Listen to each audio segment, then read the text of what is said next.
정부가 올해 사전 청약 물량을 당초 3만 가구에서 2천 가구 늘려 3만 2천 가구를 공급하겠다고 밝혔습니다. 휴가 전 타결에 성공한 현대차와 쌍용차를 제외한 나머지 국내 완성차 업체들에서 파업의 불안감이 커집니다.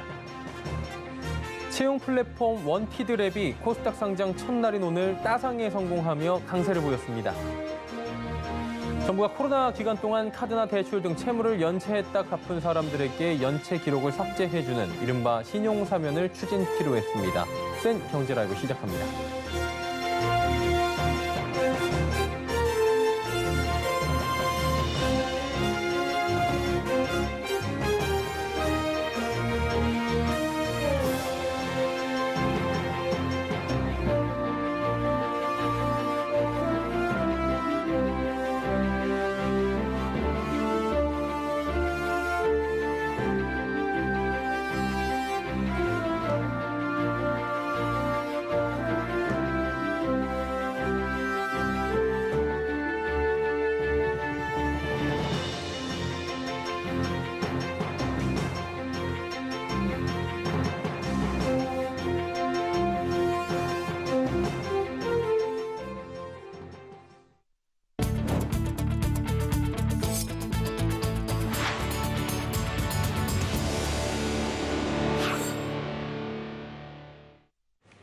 시청자 여러분 안녕하십니까? 센 경제라이브 서정덕입니다. 정부가 올해 사전 청약 물량을 2천 가구 늘리는 등 추가 공급책을 내놨습니다. 홍남기 부총리 겸 기획재정부 장관은 오늘 정부 서울청사에서 열린 부동산 시장 점검 관계장관 회의에서 올해 사전 청약 물량을 당초 3만 가구에서 3만 2천 가구로 확대하겠다고 밝혔습니다. 이어 실수요자 수요에 부응토록 민영주택, 이사대책 공급 물량 등에 대한 사전 청약 확대 방안도 검토 중이고 8월 중 확정해 발표할 계획이라고 말했습니다. 홍 부총리는 10월 1만 가구, 11월엔 4천 가구, 12월엔 1만 4천 가구가 순차적으로 공급될 예정이고 내년에도 3만 가구의 사전 청약을 실시하겠다고 설명했습니다. 정부가 남양주시에 있는 군부대를 이전하고 그 자리에 주택 3,200채를 공급하게 됩니다. 홍남기 부총리 겸 기획재정부 장관은 오늘 10일 국유재산정책심의위원회를 통해 구체적 사업 위탁 및 개발 계획을 의결, 발표할 계획이라고 말했습니다. 또 정부는 주민 반발로 주택 공급이 무산된 태릉CC와 과천 부지를 대신할 신규 택지도 조만간 발표하겠다는 계획입니다. 홍 부총리는 태릉CC, 과천 부지는 대체 부지 확정을 포함한 구체적 계획을 이달 중에 확정해 발표하겠다고 밝혔습니다.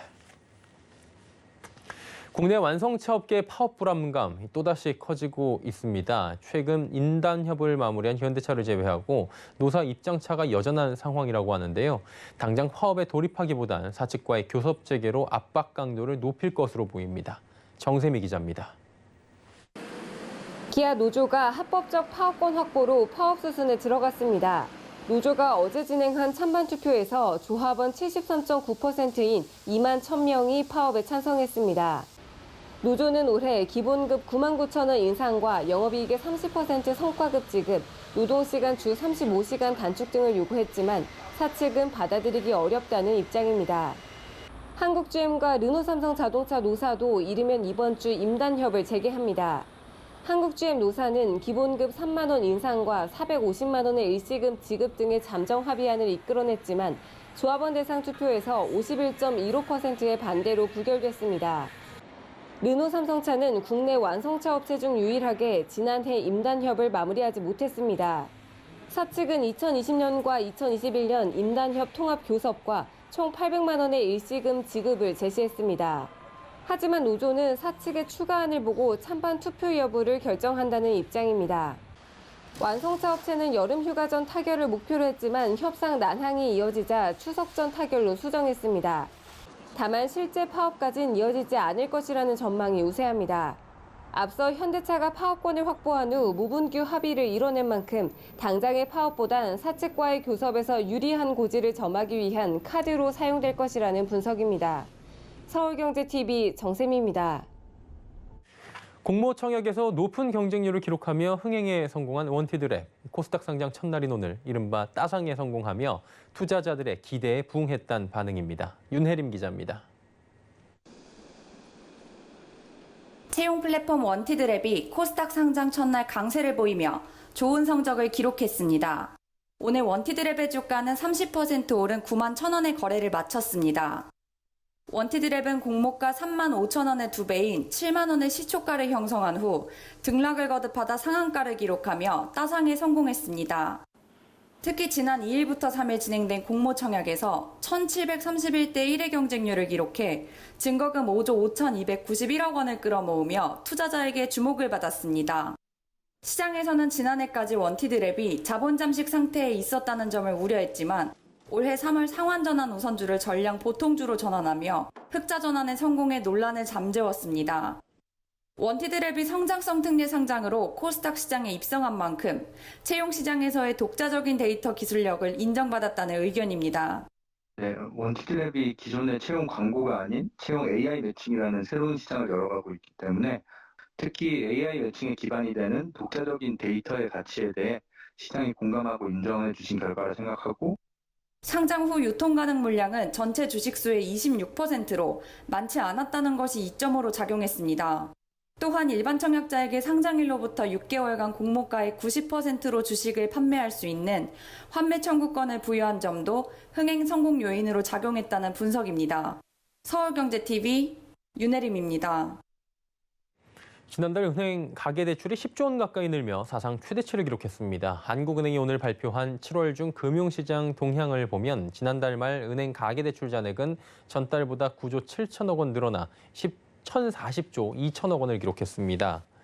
이는 관련 통계 속보치를 작성한 2004년 이후 최고 수준입니다. 특히 주택담보대출은 6조 1천억 원 늘며 758조 4천억 원의 잔액을 기록했습니다. 주택 매매 및 전세 거래 관련 자금 수요가 늘어났고 집단대출 취급도 지속되며 증가 규모가 확대된 겁니다. 한국은행은 주택, 공모주, 생활자금 대출 수요도 상당히 큰 것으로 보여 당분간 가계대출 증가세가 둔화되긴 어려울 것으로 분석했습니다. 정부가 코로나19 기간 카드나 대출 등 채무를 연체했다 연체금을 갚은 개인에 대해 연체 기록을 삭제해주는 신용사면을 추진키로 했습니다. 이번 조치는 1997년 IMF 외환위기 이후 두 번째로 어려운 경제 상황에서도 빚을 상환한 사람들이 신용도 하락 불이익을 받지 않게 하기 위함입니다. 다만 코로나19 확산이 시작된 작년 1월 이후 연체가 발생했고 올해 특정 시점까지 상환을 마친 개인이나 개인 사업자가 대상이 될 것으로 알려집니다. 연체액과 상환 시기 등 구체적 사면 기준은 내일 발표됩니다. 지난달 취업자가 54만 명 늘어났는데 음식, 숙박업과 도소매업 등 자영업자들은 코로나19 4차 대유행에 큰 타격을 입은 것으로 나타납니다. 이달부터는 강화된 방역 조치가 고용시장에 본격적 악영향을 미칠 가능성이 제기됩니다. 통계청에 따르면 지난달 취업자 수는 1년 전보다 약 54만 명 증가한 2,764만 8천 명으로 지난 3월부터 시작된 증가세를 이어갔습니다. 다만 4차 대유행에 뒤이은 강력한 방역 조치의 여파로 자영업자들이 주로 포진한 업종에서 다시 고용 상황이 악화되기 시작했습니다. 지난 4월부터 석 달 연속 증가했던 숙박, 음식점업 취업자는 12,000명 줄어들어 4개월 만에 감소세로 돌아섰습니다. 도소매업 취업자는 18만 6천 명 감소하며 전월보다 감소폭이 확대됐습니다. 통신 3사의 실적이 매분기 가파르게 상승하고 있습니다. 5G 가입자가 증가하는 가운데 비대면 추세가 확산되고 기업 간 거래 중심 신사업이 성장하며 세 통신사의 합산 영업이익이 2분기 연속 1조 원을 넘어선 건데요. 김수빈 기자가 전해드립니다.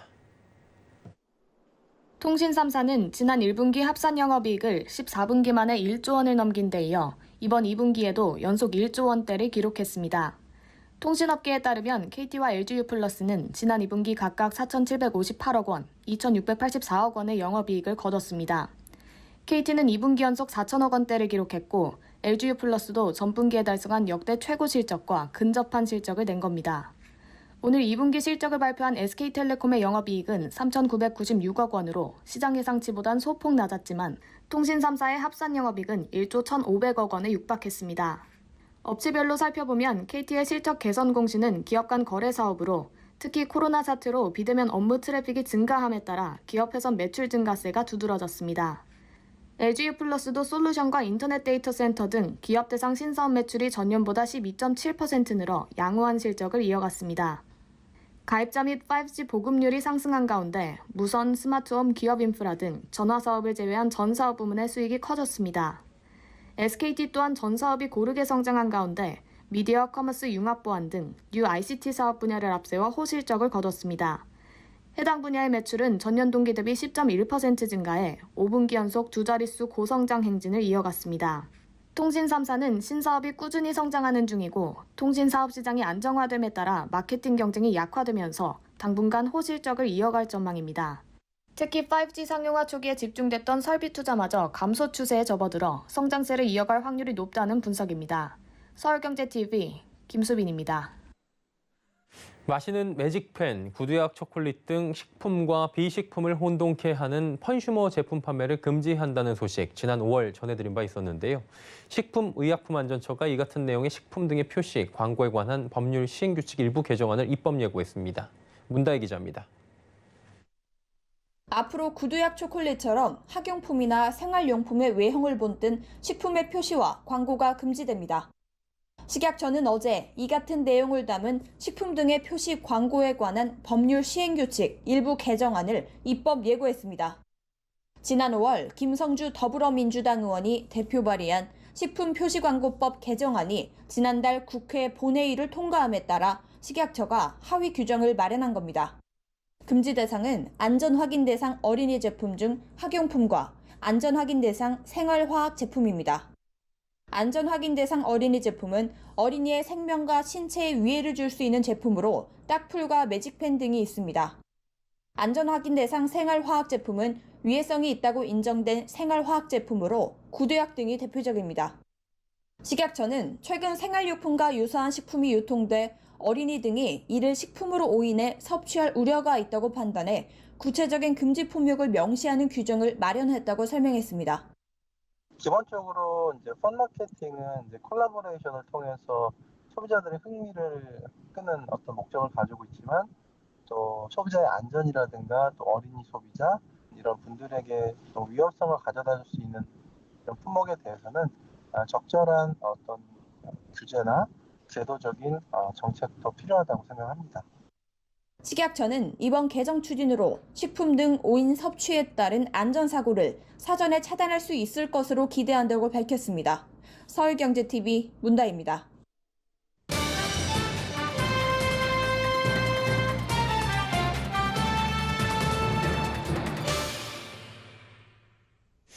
경기 북부 지역에서 가장 굵직한 이슈가 많은 도시를 꼽자면 고양시를 꼽을 수 있겠죠. 고양시의 최대 공기업 고양도시관리공사는 각종 체육, 문화, 또 환경시설은 물론이고 고양 일산 테크노밸리 등 도시개발 사업 영역을 확대하고 있다고 합니다.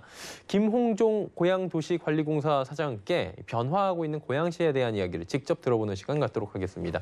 어서 오세요. 예, 안녕하십니까. 예, 또 귀한 시간 내주셔서 진심으로 감사드리고요. 예, 감사합니다. 오늘 좋은 말씀 부탁드리도록 하겠습니다. 예, 열심히 노력하겠습니다. 공사 창립 10주년이라고 들었어요. 좀 예, 예. 딱딱하지 않은 질문부터 좀 가보도록 하죠. 그렇게 하겠습니다. 공사에 대한 간략한 소개를 먼저 좀 부탁드릴까요? 예, 그렇게 하겠습니다. 우리 고양도시관리공사는 2011년에 고양시 시설관리공단과 예. 고양도시공사가 통합을 하여서 예. 출범을 하게 된 기관입니다.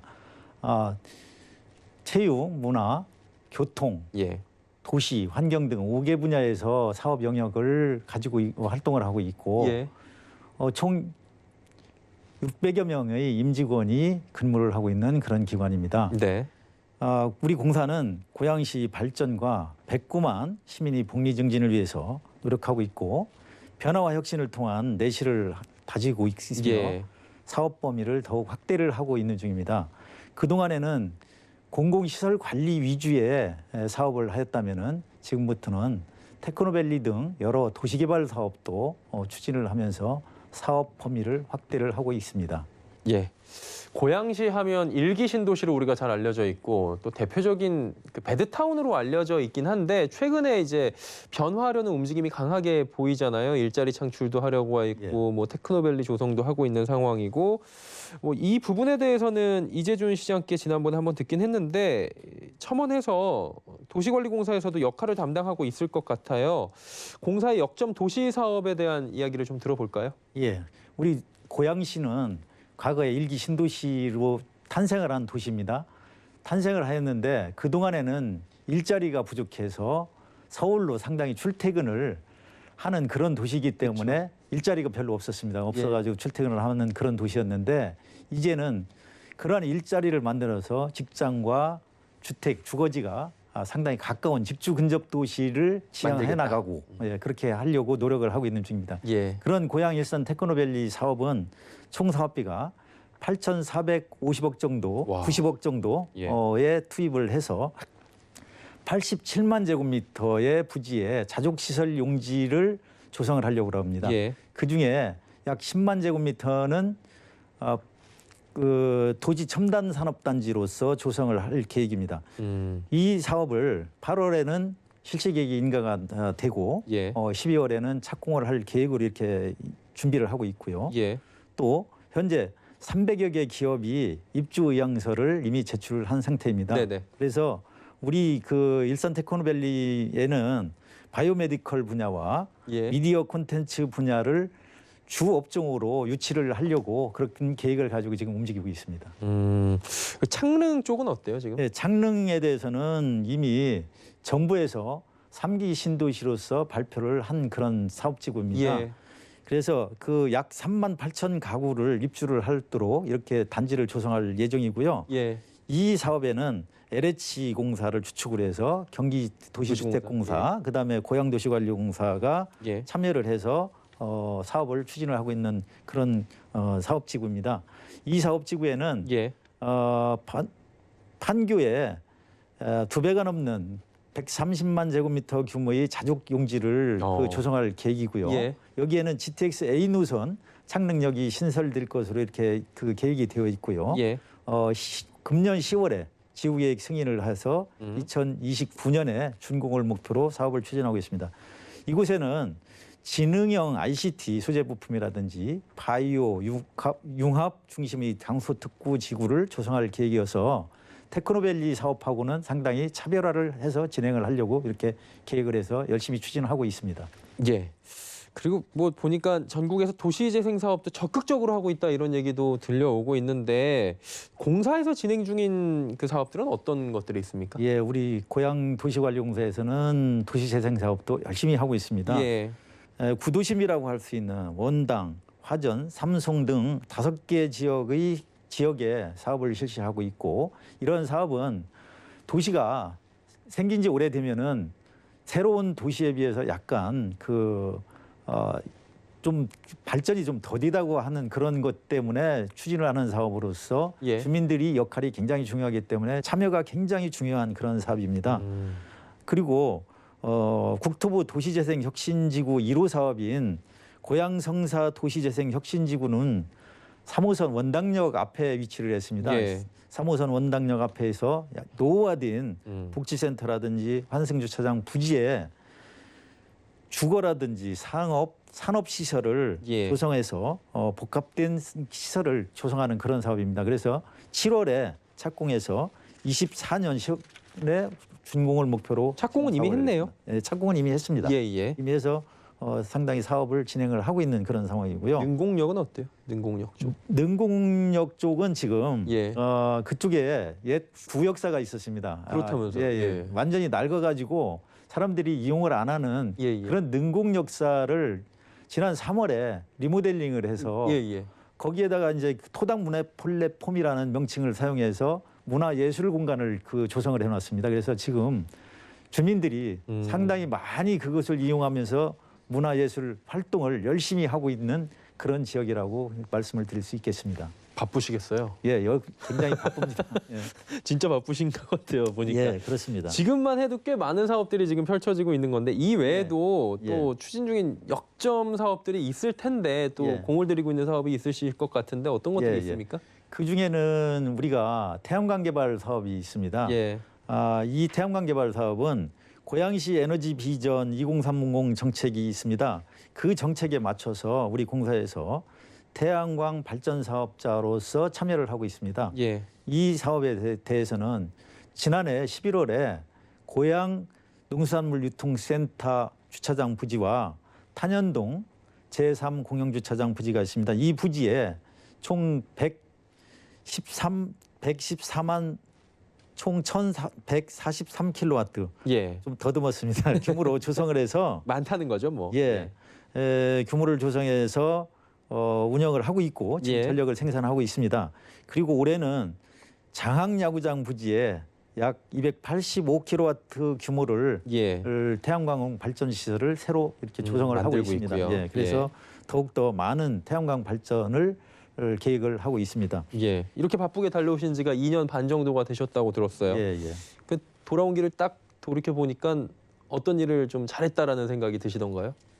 좀 간단하게 말씀을 드리겠습니다. 예.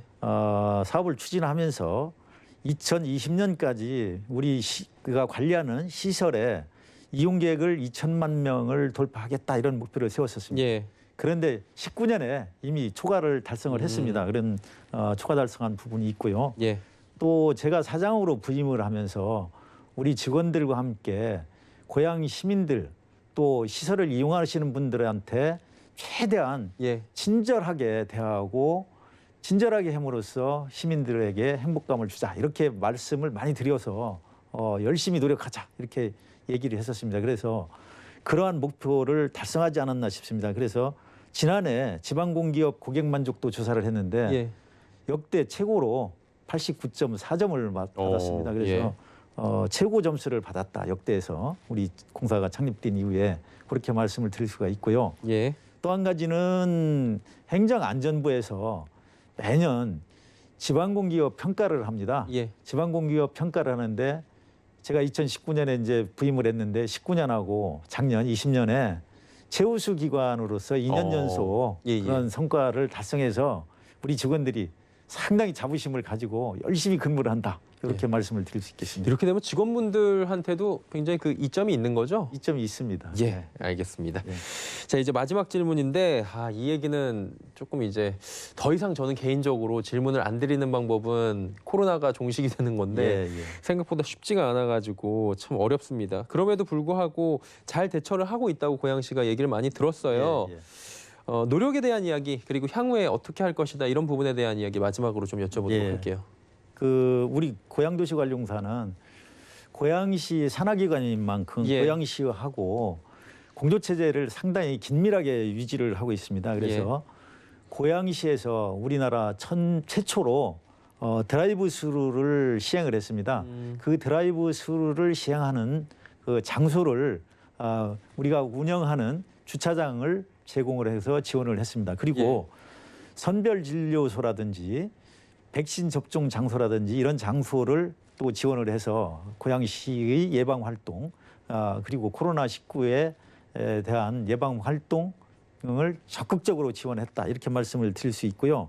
그다음에 입국자들을 위한 안심숙소 예. 역시 격리자들도 마찬가지로 이용하는 안심숙소 운영에 대해서도 우리가 적극적으로 지원을 해서 직접적으로 직원들이 나가서 운영을 하는 그런 사업을 지금 진행을 하고 있습니다. 예. 그리고 이 외에 우리 공사에서는 경영면에 있어서 코로나19가 장기적으로 지속되는 거에 대비해서 포스트 코로나 특별 경영 계획을 수립을 했습니다. 그래서 경영 계획을 특별히 수립을 해서 업무 효율화를 제고를 하고 새로운 혁신 과제들도 지속적으로 발굴해서 실천을 해 나가기 위한 그런 준비를 충분히 하고 있습니다. 그래서 향후에도 열심히 예방 활동과 함께 우리 공사의 경영 실적도 제고를 할 수 있는 노력을 계속해 나가겠다는 것을 말씀을 드리겠습니다. 예. 앞으로도 고양시의 발전을 위해서 많은 애를 써 주실 것으로 저희가 기대를 하도록 하겠습니다. 예, 그렇게 하겠습니다. 예, 김홍종 고양도시관리공사 사장과 함께 고양시에 대한 이야기 들어봤습니다. 고맙습니다. 감사합니다.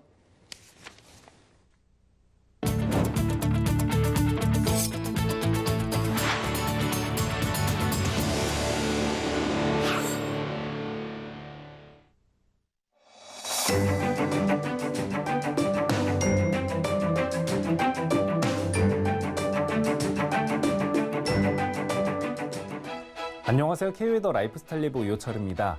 내일까지 내륙에는 소나기가 제주도와 남해안에는 비 소식이 있습니다. 먼저 제주도와 남해안은 20에서 60mm, 제주 산간에는 100mm 이상의 비가 오겠고요. 특히 제주 산간에는 내일 새벽에 호우 예비특보가 발효된 상태여서 주의하셔야겠습니다. 한편 내륙은 5에서 40mm, 많은 곳은 60mm 이상의 소나기가 오겠는데요. 지역에 따라 강수량의 차이가 크겠고 돌풍과 벼락을 동반해 많은 양의 비가 쏟아지는 곳도 있겠습니다. 현재 폭염주의보가 곳곳으로 내려진 가운데 목요일인 내일도 더위는 계속되겠습니다. 내일 낮 기온 서울 31도, 대전, 전주 33도, 대구는 32도까지 오르며 한낮에는 덥겠습니다. 내일은 전국이 대체로 구름 많은 가운데 내륙에는 소나기가, 남해안과 제주도는 흐리고 비가 오겠고 전국 공기질은 깨끗하겠습니다. 다음은 자세한 지역별 날씨입니다. 중부지방 아침 기온 서울 24도, 대전 23도 보이겠고요. 한낮 기온 서울 31도, 대전 33도까지 오르며 덥겠습니다. 동해안 아침 기온 속초 23도, 강릉 22도에서 출발해 한낮에는 속초 28도, 강릉 27도 예상됩니다. 남부지방 아침 기온 광주 23도, 부산 24도 보이겠고요. 한낮 기온 광주 32도, 부산 30도까지 오르겠습니다. 내일 남해는 흐리고 비가 오겠고 그 밖의 해상은 구름만 많겠습니다. 한편 동해 중부 해상을 중심으로는 풍랑특보가 발효된 상태고요. 바다의 물결도 전 해상이 최고 2.5에서 3m로 매우 높게 일어서 항해나 조업하는 선박은 유의하셔야겠습니다. 당분간 극심한 폭염은 아니지만 최고 기온이 31도 안팎을 보이면서 더운 날씨는 계속되겠습니다. 한편 남해안과 제주도에는 비가 오는 날이 많겠습니다. 날씨였습니다. 센 경제 라이브 저희가 준비한 소식은 여기까지입니다. 건강한 저녁 시간 보내시길 바랍니다. 고맙습니다.